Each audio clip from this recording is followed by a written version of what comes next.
So today on the show, I'm very excited to welcome Stephen Woesser, who I had the pleasure of joining on his show before the new year. But to give his official bio, for nearly 3 decades, Stephen has been in the trenches working alongside agency owners and their teams, helping them sell more of what they do for a higher fee by teaching them how to build a position of authority so they can fill their sales pipelines with a steady stream of right fit clients. Stephen founded Predictive ROI in 2009 and remains the CEO and co-owner alongside his business partner, Eric Jensen.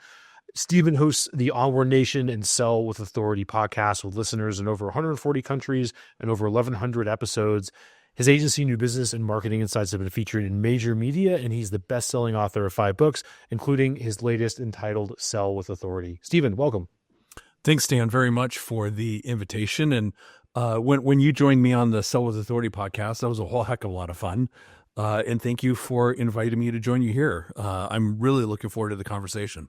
Yeah, likewise. And I think we're speaking the same language. And when I was digging through the book, I was like, okay, this is a really great foundation for a lot of the stuff that I wish I knew before I wrote my book, just based on like the research you're doing. And I think we're seeing the same things, which is always good for knowing you're not going insane.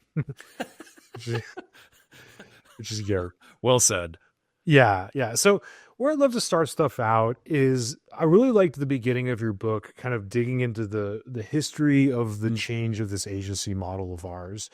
And I think that one thing that you talk about a lot about is this idea that a lot of the people you work with are like, hey, we used to be in the room with the C-suite and then we got kicked out of it. We used to be strategic partners, now we're vendors. So in so much as that's happening, what do you think happened? What do you think changed to create that problem? Unfortunately, I think some of it is we allowed it to happen. You know, we either there's maybe several different kind of scenarios or examples there, but allowing it to happen, meaning things were pretty good. And you know, the dollars were flowing from the client into the agency and things felt pretty awesome. And when that happens, and I'm certainly not trying to make a blanket statement, this is not trying to cast this across all agencies by any stretch of the imagination, but when that does happen, sometimes we can get complacent. And then it's just picking up whatever that next order is, either the next quarterly, the next biannual, the next annual contract, or whatnot. And we can become complacent and maybe a little bit lazy. And then the tip of the spear or the edge gets a little dull, and we haven't exercised that muscle in a while. And also there are a whole heck of a lot of agencies out there that are pretty hungry. And so they are knocking on your client's door. They are bringing them good ideas. So clients have a lot more choice. There's an abundance of choice, and not just agencies, right? There's a very prolific freelance market, both nationally and internationally, or domestically and internationally. So I think from the standpoint of there's a lot of competition, we can get complacent, and we need to work even harder by bringing ideas that are smart and insightful and well-researched and all of that to continually earn that strategic seat. That's how we earn the right to show up as that partner over and over and over again. And then also, when agencies are generalist agencies, as opposed to specializing in certain things, now our clients have not only a plethora of options, but they have a plethora of options from specialists who focus on their market and understand their audience, maybe in some instances better than they do. And so they not only have more choices, but they have some really amazingly awesome choices, you know, to work along specialist agencies. So when you combine all of that, it's a lot harder to earn the seat and to keep the seat. And that's why it requires a lot of work to do so. Yeah, that makes a lot of sense. And I know we're going to dig a lot more into what it takes to be a strategic partner versus a vendor in 2025 and beyond. One thing that, to back up a little bit, one thing I really liked about the book is I think we both think historically, just by nature. And I'm not sure if it was your section or Drew's, you know, for this one, but talking about how the models changed.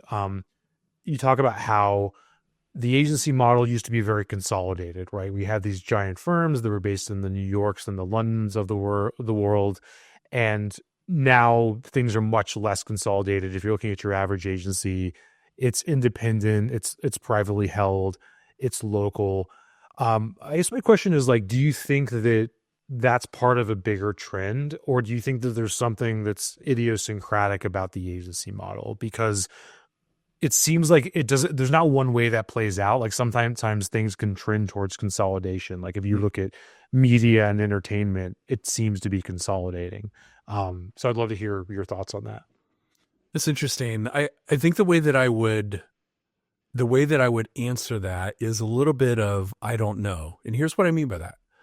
Is that sure we can read the headlines of consolidation, and your inbox, my inbox, many of the agencies that we hang out in are, or it seems like getting, or hang out with, excuse me, are getting this barrage of daily emails of, "Ooh, I've got a buyer for your agency."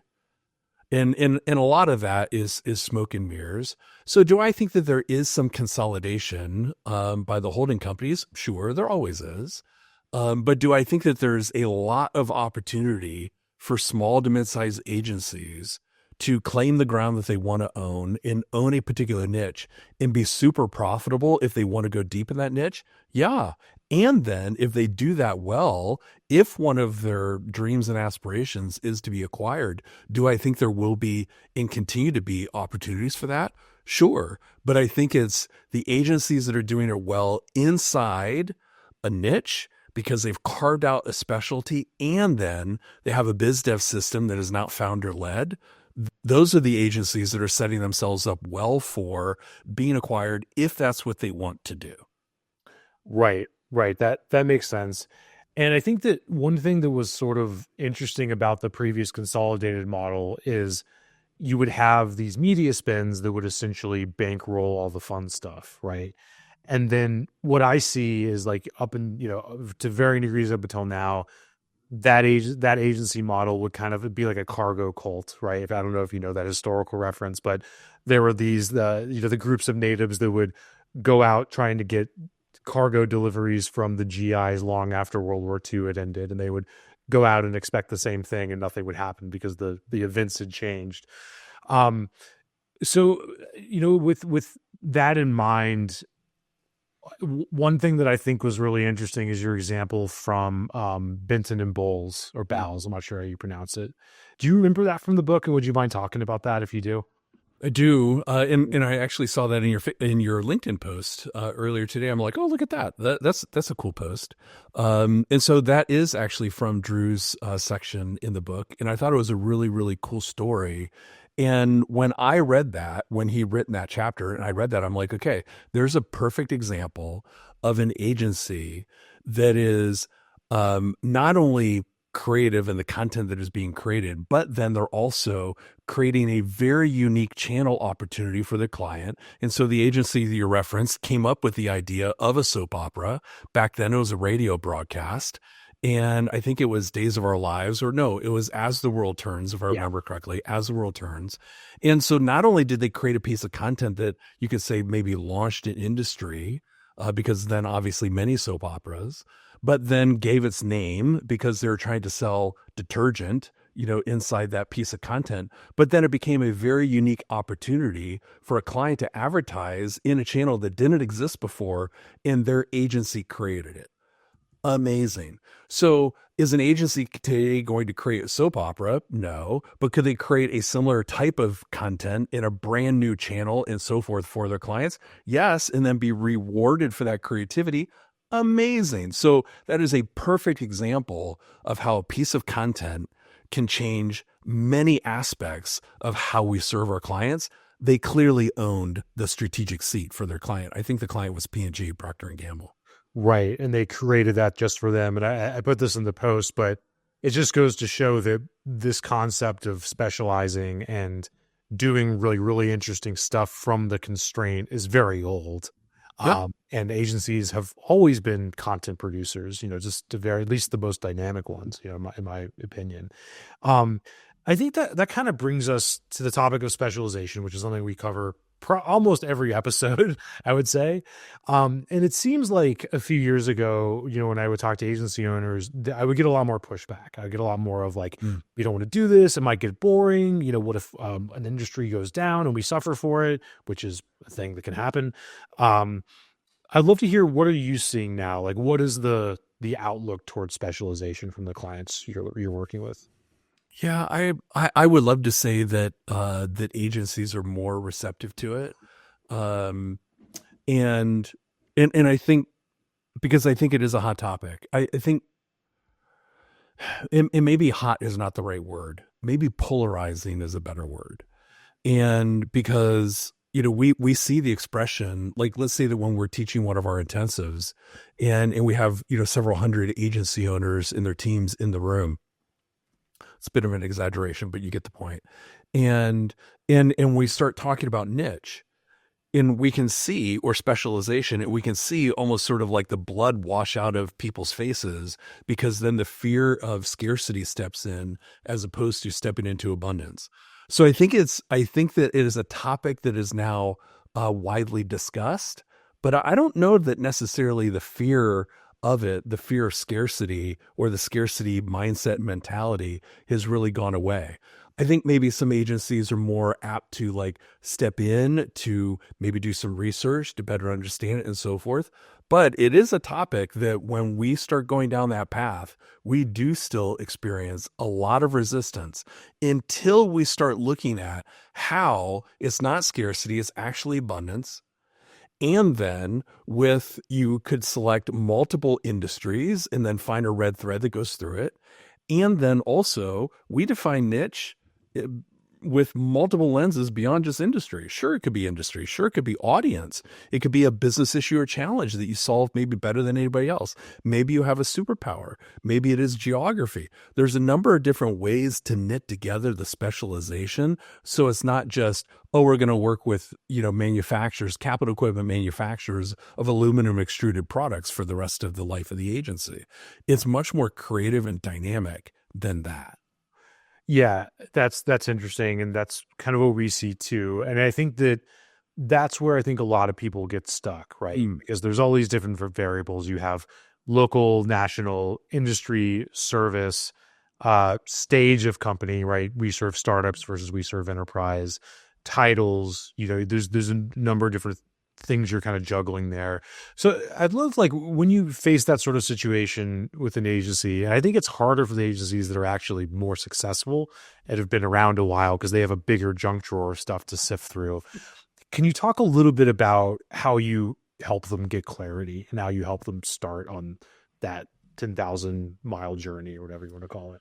So I think it comes from a number of different places. First, as you might guess and assume, it's, what are the things where they've actually had some success, where they have some social proof? What aligns with the gifts and talents of the team that they currently have? And also recognizing that this is a 2 to 3 year journey. So this is not well, we're going to make this decision on Friday, and on Monday, we're going to fire all of our clients. Obviously, that would be ridiculous, right? So, where have they had success? What types of business issues and challenges that when a client from whatever industry has come to them or whatever segment has come to them, and that when they present those issues and challenges to their team gets really excited. Their team gets excited because they know they've got a lot of experience in solving that problem, being helpful in this area, and conquering that business issue. And every time a client comes to them with that same problem, the probability of success is really high because they have a depth of expertise in solving that issue. And so once all of those things are on the table, then just like anything else, you either want to scatter plot it or look for the clustering, and then you can start making meaningful decisions. We have never, ever one time gone to an agency that is successful and then said, well, let's take a hard right turn and go into an area where you have absolutely no success at all. That's where you ought to plant your flag. That would also be irresponsible. So having a conversation around the types of business issues that you solve over and over and over again, who are the types of clients that you really like to serve, and because they're great clients to work alongside and it's energizing for your team, and where you've got some good social proof already, and then can you go deeper than that? So a few months ago, maybe about 6 or 7 months ago, an agency came to us and they had good success inside, we'll say, the niche of healthcare, which healthcare is obviously not a niche. It's a very big industry. But, they've been doing healthcare for 25 years, but they recognized, healthcare is pretty broad. So can we go deeper? we really love solving these types of business issues and challenges for the healthcare systems and hospitals that we've worked for, but can we go deeper? Can we specialize even further? Like, oh, that sounds awesome. And so then we help them do that. So I think the evidence is there, but for most agencies, but they got to have the courage to actually look at it and then make decisions. Yeah, that's really great. And I like the idea of framing this as a 2 to 3 year journey where it's just like buckle up, this is going to take some time. I think one thing that is hard about, I won't just say the agency space, but just B2B enterprise, whatever, larger companies in general, is you have a smaller sample size of data. So it's harder to know when to make pivots, when to make decisions. I see this a lot with the agencies we work with that are used to referrals, and they're like, we had a really great experience over here with this healthcare client. We had a bad one over here with this tech client. And it's like, well, that's one data point, right? So I'd love to hear your thoughts on that. Like, let's say you're in the middle of this 2 year journey and you're deciding to focus on a certain area. What are some of those signals that you're looking for to know, like, we should keep going down this road or go off on a different path? Yeah, I think the success metrics that I would use are the projects that you're completing for the clients in the various categories. I keep coming back to industry, but the various niches that might be good opportunities to go deeper in. Like, what made that work rewarding? Did it align with the agency's point of view? Were those clients fun? Were they profitable? And most importantly, well, maybe along the side of, profitability, is, were you truly helpful? Was the agency truly helpful? Did the agency have something to offer that was truly helpful against the business issues and challenges? And then could you turn that into content? Could you turn that into teaching? Could you turn that into other things that are going to then attract other businesses in that category, niche, industry, however you want to describe it, so that you can then become known for that? So it's one thing to actually serve clients, to serve clients in financial services or healthcare, or pick a niche or pick an industry. But then it's a completely other thing to then turn that into content that the agency's teaching, to actually build an authority position. And if that makes you want to shove a fork in your eye, then it's probably not the right niche. Yeah, that's a great point. I think that's what can sometimes make this tricky, is that we're balancing the emotional and the rational all the time, just like anything else in life. And a lot of the times, like, there can be too much weight put on one versus the other, right? But you brought up content. I think that's probably a good segue, is that you've written a lot about the idea of cornerstone content. Can you define that a little bit and just what that looks like for the agencies you're working with? Yeah, so we believe, and you mentioned Drew. So Drew McClellan from the Agency Management Institute, he and I wrote the book Sell with Authority together, and we believe that cornerstone content, there's essentially two kind of categories of content that we talk about in the book: cornerstone and then cobblestone. And if an agency is going to actually build a niche and they're going to plant their flag of authority, like we describe in the book, then that's going to take, getting really, really clear on the niche, then getting really clear about why we're serving the niche, what's the point of view, and then being really consistent with content to make sure that we don't show up as a one-trick pony, meaning that our content is not only available in a single channel, and the content needs to be big, meaty, helpful, slice and diceable, if that's even a word. So we call that big, meaty content cornerstone content. That this podcast, your podcast, is a really good example of great, helpful cornerstone content. You can take this, you can obviously publish it as an episode. You then have show notes. You then have social. You then have email campaigns. You can take this podcast along with several other episodes, knit that together as an ebook. So then all of those smaller pieces that hang off of the episode then become the cobblestone content. And the cobblestone is important because that, those smaller little pieces, just like in a literal cobblestone, the smaller little stones lead back then to the destination, which is the cornerstone content. So they work in both directions, but the cornerstone content is a great proof point, because if you can create something that's big, helpful, meaningful, significant, then it's a great demonstration of expertise. It's not surfacey type content that anybody could have produced. It takes expertise to do what it is that you're doing. Not everybody can do that. And so then there's a level of distinction that comes along with good, helpful, deep, meaty cornerstone content. Yeah, that's great. And I'd love to hear your experience running, a long running podcast. I think for us, it's gone through lots of twists and turns in terms of like the breadth of the guests we'd have on versus now we're way more choosy. And that's not just because the podcast has become more successful. It's also just because we figured out what resonates most, where we used to have a lot of people from tech companies that would come on and, people selling to the audience very directly. We used to have a lot of brand side decision makers on, and I would like to get back to that. But we found that a lot of the times the interviews were very nerfed. They were very kind of political, and it was like kind of just, repetitive answers because they have a lot of stuff they have to deal with and a lot of, balls in the air. They can't be super candid a lot of the time as you get to these bigger companies. So I love to hear that. Like, what was it like starting your pod? How did you guys maintain consistency and how has it changed over time? Yeah, well, so our first podcast was called Onward Nation. And we launched that in June of 2015 because candidly, Predictive ROI needed a biz dev strategy, needed something to be sort of the tip of the spear. And I thought, one Sunday afternoon in May, that by having a daily show, interviewing the best business minds that would come onto the show with me, that somehow that would attract an audience who would want to send an email to Predictive ROI and say, you be our agency. That was the strategy, which obviously is not much of a strategy, but that's what it was. And so we launched Onward Nation on June 13th, 2015. And we ran that show for 1,031 episodes. And there was, to your point, some changes along the way. And toward the end, probably I'll say the last probably 400 episodes, it became focused on just agencies. We went from, anybody who would give us money to professional services firms to then ultimately agencies at the end.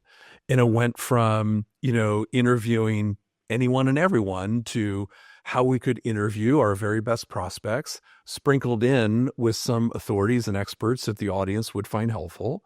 And then we were able to monetize the show. Yay for that. And then once, Drew and I wrote the book, Sell with Authority, that's when my team and I decided, you know what, we're going to retire Onward Nation and we're going to focus on just agencies to be in exact full alignment with the book. And that's been a good strategy. So I think the way that we ebbed and flowed the content over those 1,200 or so episodes is by paying attention to the audience. And ultimately, how can we be the most helpful to the audience? That's what we care about. And if we can help agencies be more successful with their business development, sell more of what they do for a higher fee, and all of our content points to that, then yay for that.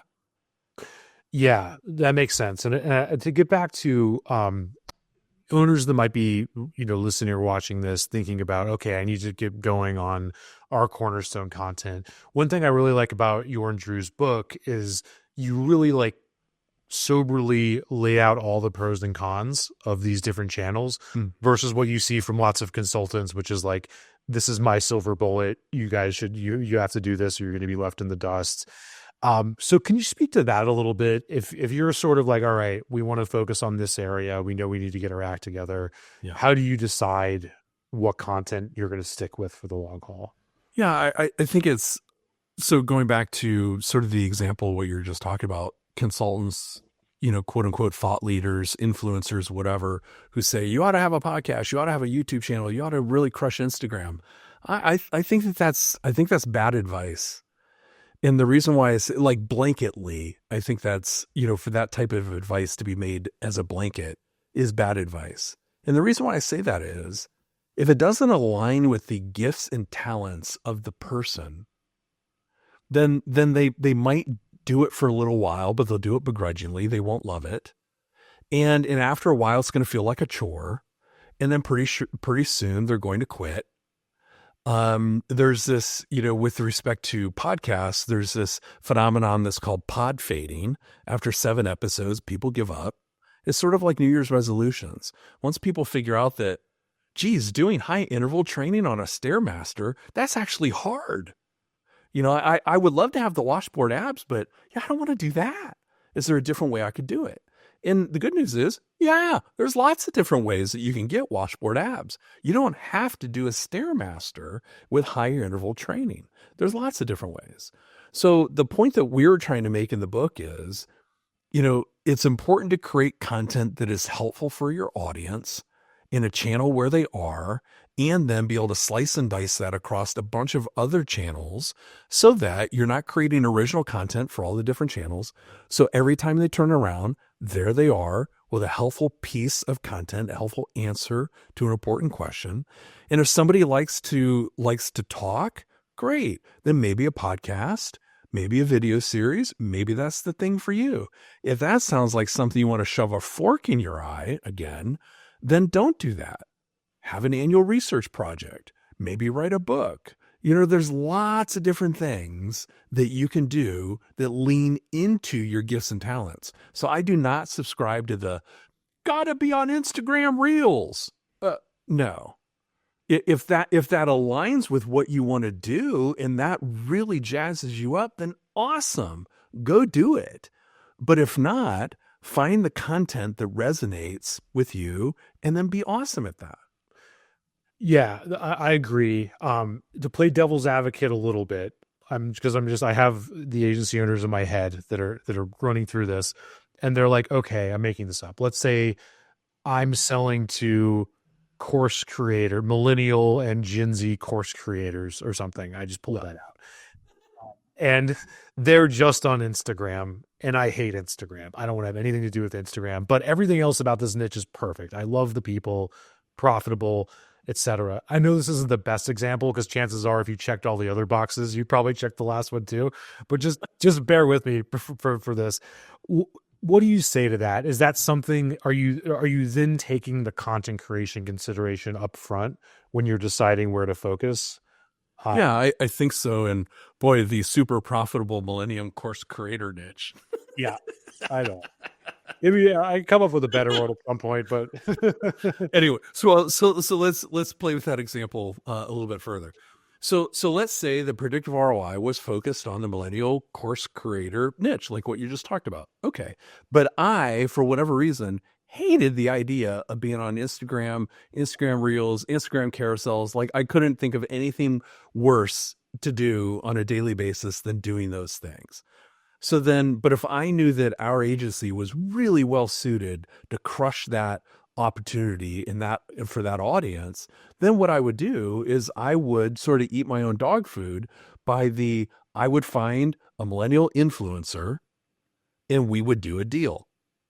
Like we would do some sort of either sponsorship or we would do some sort of partnership or we would do something where I would feel comfortable in that person being on the front end of some of our content so that I didn't, one, have to be, but I could still sort of direct the topics and this and that or whatever. So I would put somebody on the front end of that who is really, really great at it and then aligned well with our agency values wise and that kind of stuff, of course, and whatnot. So I probably would approach it that way. If the niche made a certain type of content that we taught from a necessity, then I would probably approach it that way. Yeah, that makes sense. I think stemming from this is probably what's going through a lot of people's heads, which is like, I'm busy, I'm slammed, I'm dealing with running back and forth between clients. This is a perennial problem, right? How do you make time for creating content? Yeah, I think it's 2 pieces. Well, maybe 3 pieces. One, I would highly suggest that if anyone in your audience is thinking that way, I have absolutely no financial affiliation at all with Dan Martell. I just happen to like his book, Buy Back Your Time. I think it's super smart and brilliant, right? It's a great book.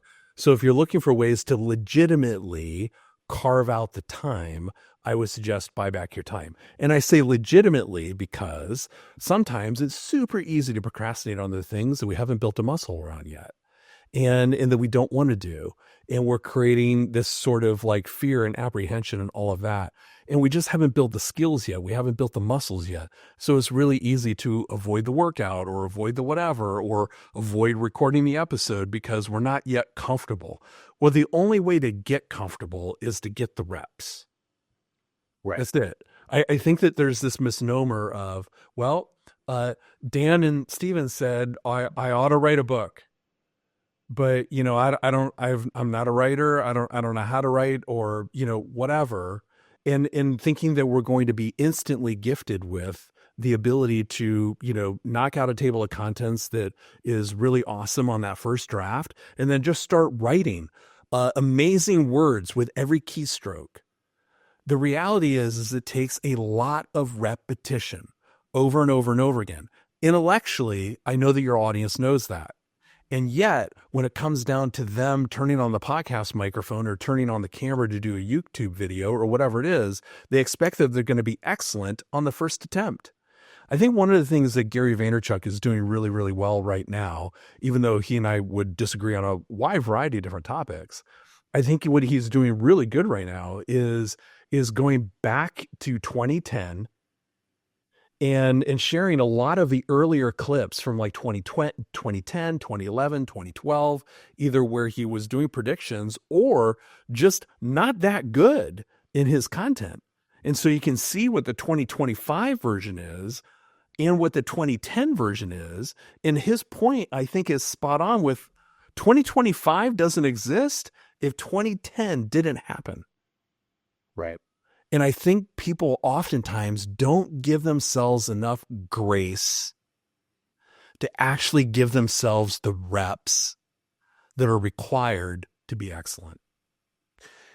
Yeah, I really like that, and I know that Drew's really big on the concept of grace, and I think you are too. And one thing it sounds a little woo woo, but it's like if you think of, just for the sake of argument, you think of your past self as an actual person that exists in a different dimension, it makes that a lot easier, and like I'll have to do that if I go look back at old episodes as well.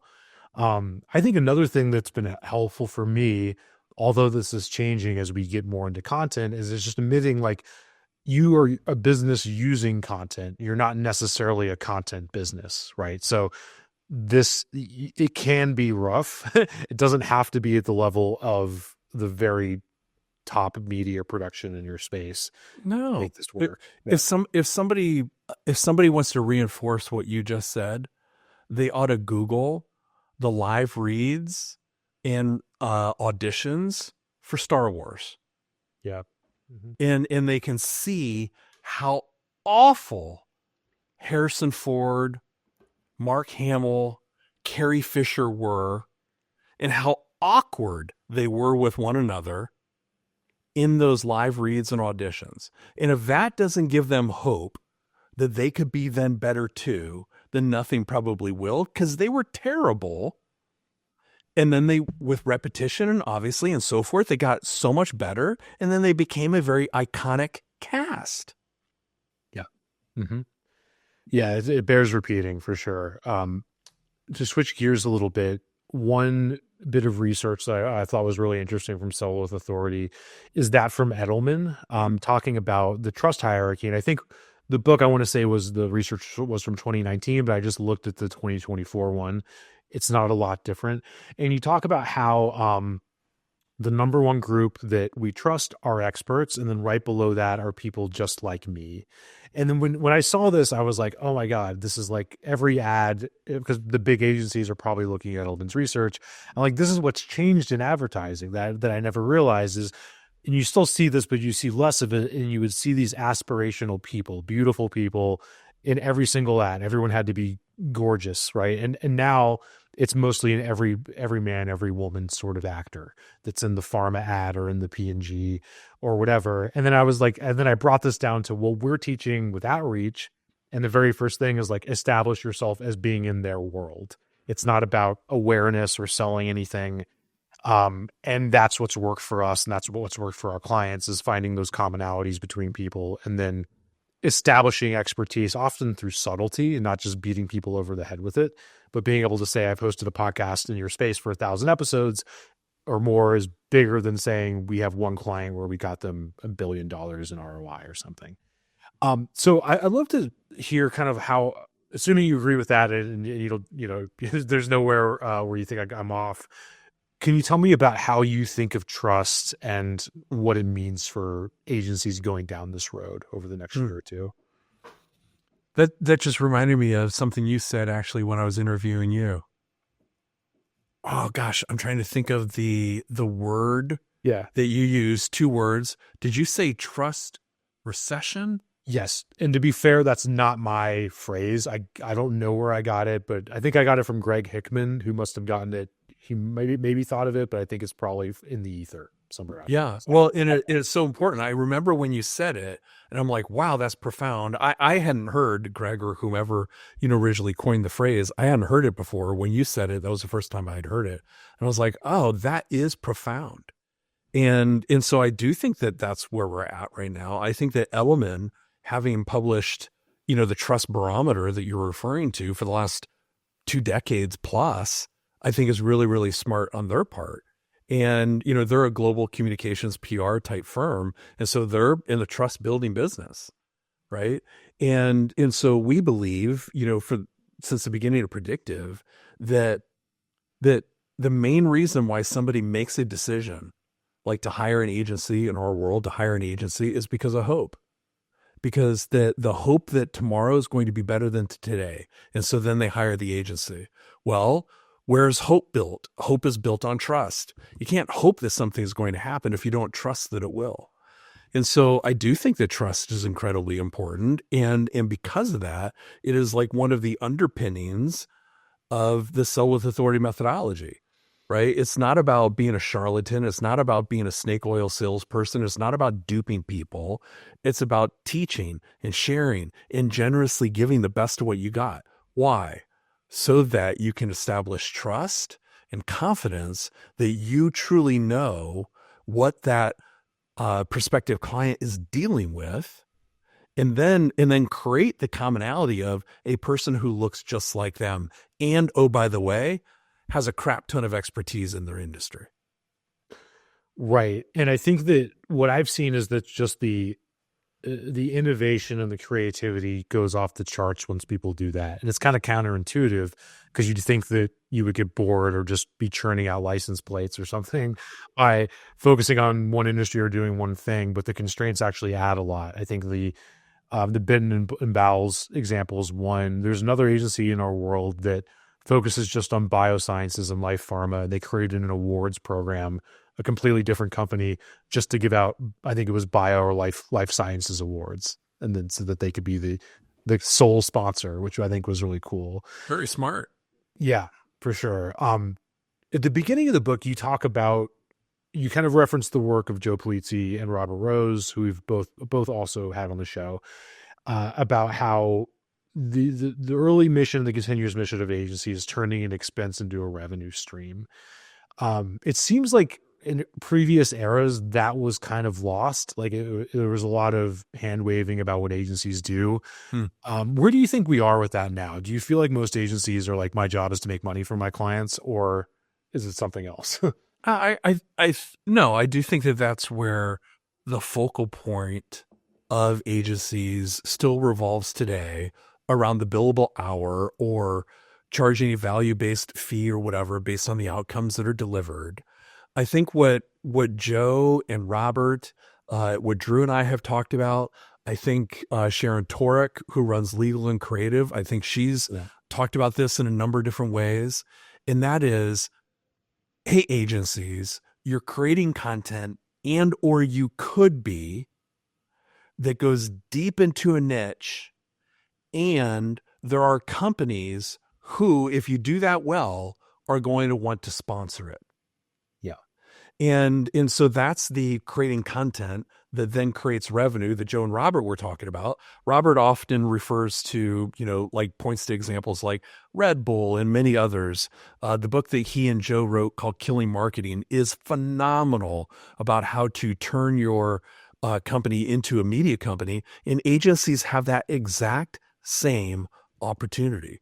So 2024 was a great year for predictive ROI, where we generated almost $100,000 in sponsorship related revenue, which was that was a boon for us. Yeah. To go essentially from zero to 100 grand was really huge for us, where companies that wanted to quote unquote sell through to agencies said, "Hey, can we give you some money to be in front of your audience?" We're like, "Sure, that sounds awesome." In a non-schleppy and super never inappropriate way. But it was like, wow, that's great. And so now how do we lean into that further? Never compromising the audience, never being schwarmy, but how can we do that more and still at a level of excellence? So my point is that predictive ROI isn't unique in that.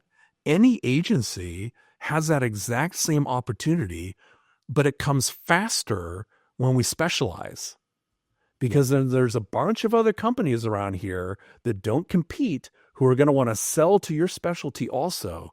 And if you've built an audience, well, holy bananas, buckle up, because then there's lots of monetization opportunities, which is what Joe and Robert are talking about. Yeah, and it's funny, yeah, because there's that Derek Sivers line where he's like, "I don't believe that anybody should start a business unless they're asked to," and that's happening more with sponsorships for us too. We've experimented off and on, and then it would kind of be a distraction, but now it's becoming a point where it's like we're just getting all these asks to do it, and we're taking on a sponsor soon, and it's not even like our audience is massive, right? It's like it's still a pretty niche audience. I don't know if it ever will be massive, and that's okay. So I think that's all pretty interesting, and I guess like with that, I'd love to bring sort of team into this a little bit, Hmm. right? Because I think a lot of the times owners, they have people wearing multiple hats, and they have, team running back and forth between clients. Can you talk a little bit about that? Like, how do you recommend agencies start to incorporate team in content creation? So let me give that back to you, make sure I'm tracking with you. So does that mean like if they're going to lean into a specialty or they're going to be creating content then for that specialty, how do they structure that within their team? Correct. Yeah, the creation of it. So I suspect that many of your audience is going to completely disagree with me here.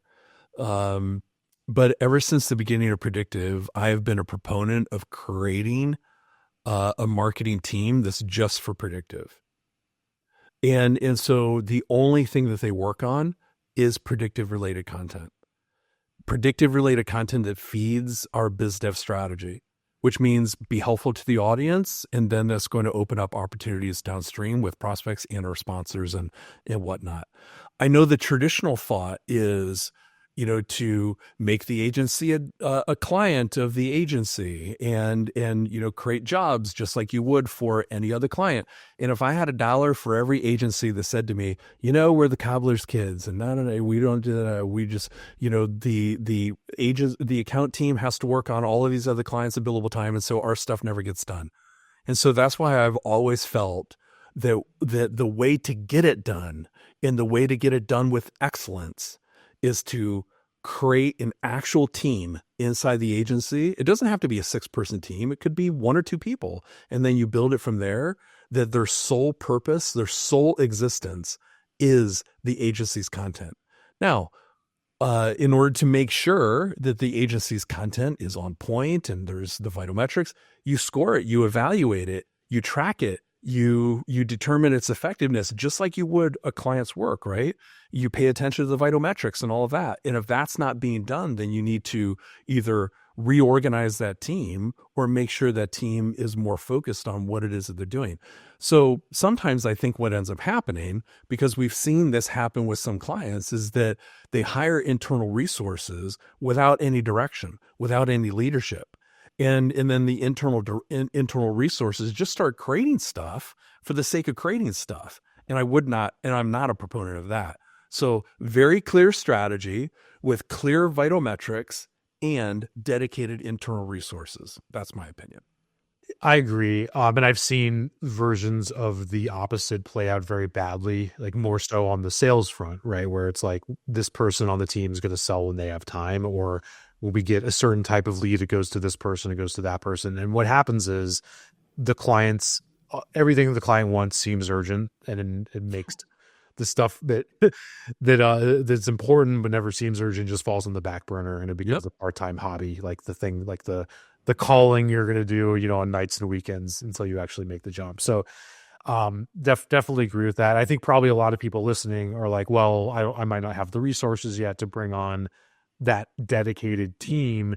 And in my experience, love to hear your thought. The reality of that is owners clearing off everything so that they're the ones to do it, pretty much. Yeah, I think I agree with you to an extent, and here's what I mean by that. Um, there are certain functions in let's call it the sales process that, from an economics perspective, the owner probably shouldn't be doing. And so what I mean by that is building the list. Let's call that the SDR, the sales development representative function. Yeah. The kicking over the stones, and all of that kind of stuff in order to generate leads. The owner should probably, in my opinion, should not be involved in that just because of pure economics. From a triage call perspective, the introductory call, should the owner be a part of that? Sure. I am here at Predictive ROI, so I would say sure, because that person is probably the best gauge of fit. And then further down in the process, maybe the next step would be the alignment call, or sort of the quote unquote closing call. Here at Predictive, am I in that call? Yep. And then also Hannah Roth, who's our director of strategy and mad scientist here at Predictive, she's also part of that. Why? Because I want to make sure the prospective client can ask Hannah, who's going to be one of the people involved in that project, most likely in that relationship, that the prospective client can ask Hannah all the questions that they want to ask. And also, and she says this, she's going to ask them all the questions that she wants to ask in order to assess fit. So my point is that the tip of the spear, sort of repetitive tasks, the owner is probably not going to do. Yeah. They don't like to do it. It's just repetitive, sort of mind numbing, copy paste, that kind of stuff. Send an email campaign. They're just not going to do that work. Probably some will, but the majority won't. In the triage call, or the initial call, and then the alignment closing call, the owner absolutely should be playing a role, along with another person or two from the team. And then eventually you've trained up the team enough to no longer have the owner in. And that's a beautiful thing, not having founder-led sales. Exactly. I agree with that. I think it just is a matter of when. Sometimes the owners need to be involved at the beginning to basically build enough clarity, like if we're going to an owner this is in the context of sales outreach, let's say, and they can't say, here's exactly what the list should look like. They got to go build that list, right? Because that's the only way to figure it out. But yes. Yeah. And we've had some owners say that to us before, and they're like, well, sounds like we need to spend some time on architecting the avatar and the who and the business issues, challenges, so that we can better understand the demographics, so that it is databaseable and in those kinds of things. And so that it can't, like if we can't give it to somebody else to go into a database and find the right fit, then it's probably not clear. And then the owner is going to also aimlessly wander through the wilderness. Yeah. And I'll also just kind of add, hopefully to make this seem more approachable, is you can be doing a lot of the stuff we're talking about in order to figure out who you should serve instead of the other way around. I wouldn't go investing thousands of dollars a month on LinkedIn ads to figure it out unless you really have that much money to burn. But a lot of this, it's an iterative process. Like outbound can be used. We have this concept called the 70-30 rule, like 70% revenue, 30% learning for everyone. And the same could be said for hosting a podcast, for creating content, for any of these things. So I think that makes a lot of sense. Stephen, kind of getting towards the end of our time, one thing I wanted to talk about, I thought of earlier when we were on the topic of Robert Rose and Joe Polizzi, is this concept of the smile graph, right? Which I think has become very prophetic. And for those that don't know, I wish I had the illustration in front of me, but you can think of a graph where the top left, where there's value at the top, and basically low value at the bottom over the course of the life cycle of a client. The top left would be strategy and planning. Then there's a big trough, which is all the doing, right? The setting up the ad campaigns, the creating the websites.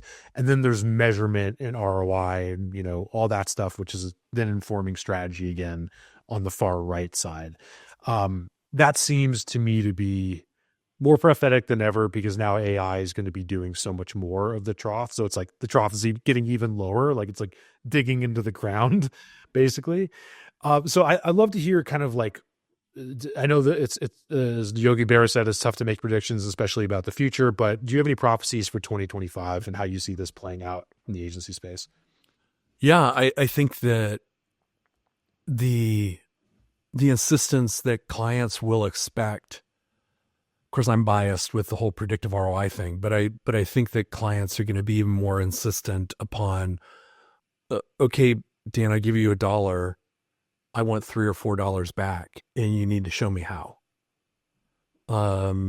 Because of what you just mentioned, the bottom of the smile is becoming even more commoditized. Clients aren't ignorant. Clients are not stupid. They know where they can get things done for less cost and so forth. So being able to lean into, like we're using ChatGPT in order to create custom ChatGPT bots on behalf of our clients to create content that is so aligned in their voice, and they think that's awesome.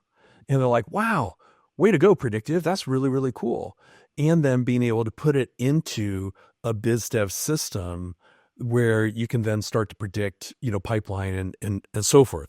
Great. And I think that that's what clients are going to expect because the bottom of the trough is getting even murkier, or the bottom of the smile is even murkier. And to Robert's point, the top right is all about measurement. And I would argue, of course, I'm biased, but like the financial measurement is really important because there are so many options for where they can invest their money, and in being able to prove the fact that you're going to be able to deliver not just outcomes, but outcomes that turn into dollars is super, super important.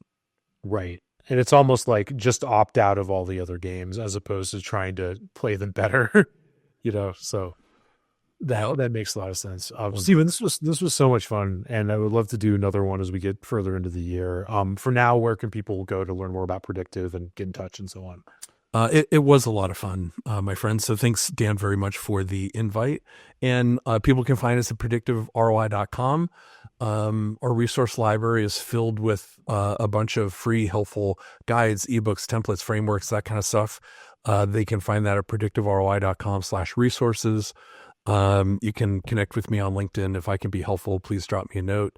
But thanks again, Dan, for the invitation. I was really looking forward to our conversation today. It was funny. I was sitting out at my strategy table before coming in here and turning on the session. I'm like, man, I'm a little bit nervous. I'm like super excited for this conversation. So it was a lot of fun. I really appreciate it. Thank you very much. Likewise, Stephen, and I'm always more nervous interviewing because it's harder in my experience. I've got to come up with questions and so on. But this was great, and let's do it again.